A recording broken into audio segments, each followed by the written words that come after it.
The chain, there's a thermostat here. Oh my God.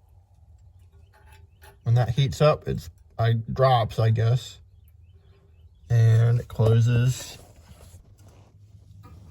It's supposed to close that. It's supposed to be hanging like that. The chain broke in my hand. This is our Vermont Castings Aspen C3 stove. You can see it set back in the fireplace like this. And I've got this air deflector to try and run the air behind it. And we've had this for 3 years now, actually, almost exactly. And I'd like to share my thoughts about it and a repair I did on it, because I think it might help other people out there. And before I do that, I'm going to show the setup here because it's a little bit unusual. We have a very small house here, and we wanted a wood stove in this old fireplace. And so we've installed the wood stove like this. It takes air from behind the chimney right here like that. And so that goes down into the crawl space, and on the other side of the chimney is a wood stove, and it goes through the brick, takes air up through the chimney. There's a stovepipe.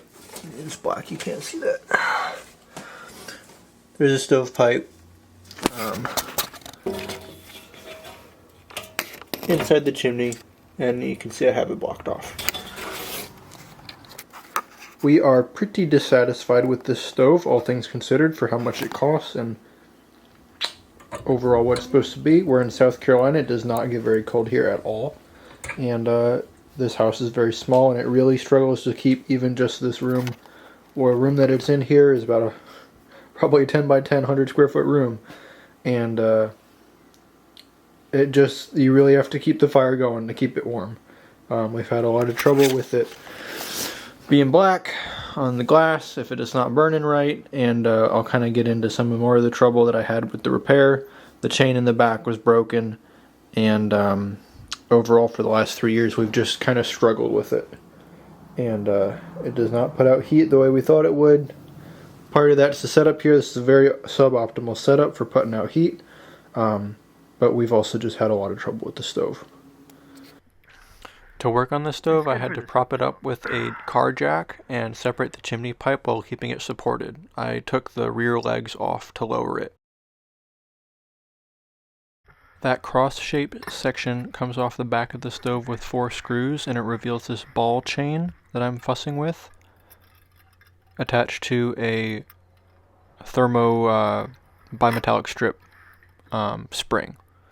That is what actuates the automatic air control. When the spring heats up, it's got like a little temperature probe into the hot gas flow in the chimney pipe, right before that gas enters the chimney pipe, and as it heats up, it's supposed to throttle the airflow.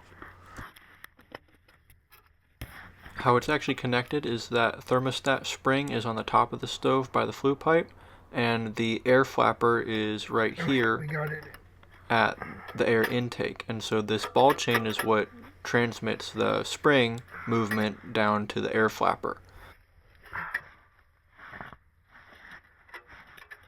Literally just goes here. Well, you can probably tell this ball chain looks brand new, and that's because as soon as I touched mine to try and adjust it and let a little more air in, it broke. It broke in pieces, and it broke in multiple places. This crush ball, and you'll notice the other one's cracked, is not from me crushing it with pliers. It was like that. It was in the middle of the chain, and it just broke in half in the middle of the chain, not where I touched it. Length, and I'm going to make it a little bit shorter. So, it's not great, but it's really no big deal. It's just ball chain. It's a pretty common thing to have, but this ball chain is stainless for strength and I believe for heat and corrosion resistance. And I needed to source a stainless ball chain. The ones at the hardware store for like fan pull cords and stuff they say chrome, and it's chrome plated mild steel, and it will not survive, and it's not rated as strong as the stainless steel ball chains. I ended up getting really lucky at my local Ace Hardware, and I bought their last 2 feet. It was exactly how much I needed of the right size stainless ball chain, which they didn't even list in stock on their website. They just happened to have some left over.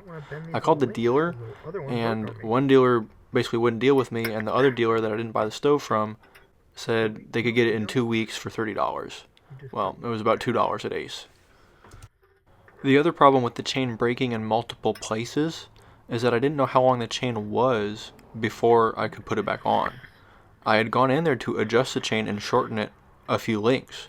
Well, now I didn't know where it was on or how long it was or how stretched out it was, and I didn't know how to put it back on. What I ended up doing is putting a thermocouple in here where the heat sensing probe for the thermostat is. Trying to keep it between 700 and 900 degrees. It'll overshoot a little bit and then roll back down. This kind of worked, but I ended up putting the chain on a little bit too long. I tried to keep it close to what it was previously, but like I said, I didn't know exactly how long it was, and this just didn't work. Because the chain is on too long now, the stove starts to throttle the intake flow before it gets hot enough to heat the room. It's only getting to like 400 degrees stovetop temperature when it's supposed to be 700 to 900. I think for most people, adjusting this once or twice, trying it again, wouldn't be too big of a deal, but because I have such an unusual setup, it's a huge pain for me to drag it back front and get behind there again. What I've done for now is I've just propped that air valve open. Because I can't see the back of the stove and where the intake is, I ended up drilling a hole in my crawl space duct intake, and I can see straight through, and this is a video of it when the stove is hot. You can see that chain is slack and the valve is all the way closed. Here's a better picture.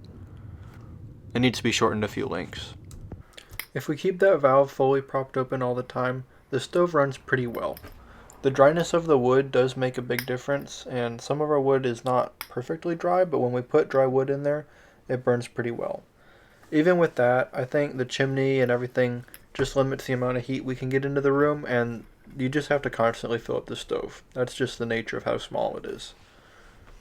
If it was just the stove running a little cold, I could blame my setup or my thermostat and the house is drafty and things like that, but the fact that I took it apart and that chain was damaged and broke is really frustrating, and dealing with the dealers and trying to find information about how to actually adjust that chain was really frustrating. I saw references to adjusting the chain on forums, but I never found like an official guide or a diagram that told you where it was or that it was okay to shorten it or not shorten it. For most people, I think it's probably easy to get to and just take a look, but for me, I wanted to know ahead of time because obviously I had to pull the whole stove out from that alcove. If I was going to do it again, I would look for a stove that had manual controls so I could just open the air up a little bit more if it's not burning hot enough. We still run it all the time in the winter because I really like to run the stove and it's fun to have a fire, but it's definitely been suboptimal.